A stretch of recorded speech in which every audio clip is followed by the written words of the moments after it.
Mga Bilang Chapter 2.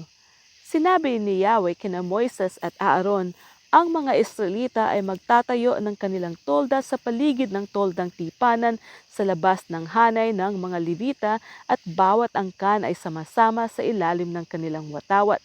Sa gawing silangan, magkakampo ang pangkat ng mga lipi ni Juda, Issachar at Zebulun. Lipi, pinuno at bilang.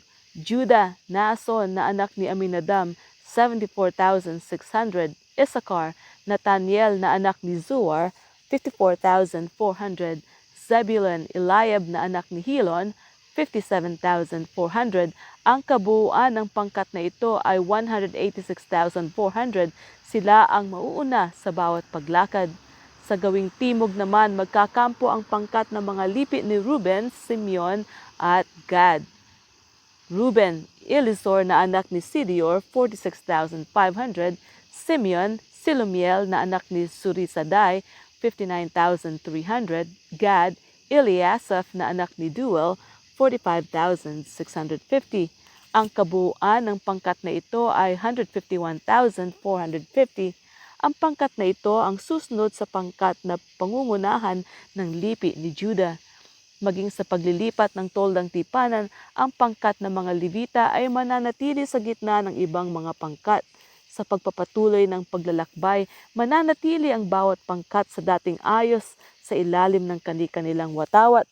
Sa gawing kanlura naman, magkakampo ang pangkat ng mga lipi ni na Ephraim, Manasseh at Benjamin. Ephraim, Elisama na anak ni Amiud. Manasseh, Gamaliel na anak ni Pedazur, 32,200. Benjamin, Abidan na anak ni Gideoni, 35,400. Ang bilang ni na Ephraim ay 40,500. Ang kabuuan ng pangkat na ito ay 108,100. Sila ang pangatlo sa hanay. At sa mga gawing hilaga naman, magkakampo ang pangkat ng mga lipi ni na Dan, Asher at Naphtali. Dan, Ahiezer na anak ni Amisadai, 62,700. Asher, Pagiel na anak ni Okran, 41,500. Naphtali, Ahira na anak ni Inan, 53,400. Ang pangkat na ito ay umaabot sa 157,600. Sila ang kahuli-hulihan sa hanay ng mga kawal. Iyon ang bilang ng mga Israelita ayon sa kani-kanilang lipi. Lahat-lahat ay umabot sa 603,550.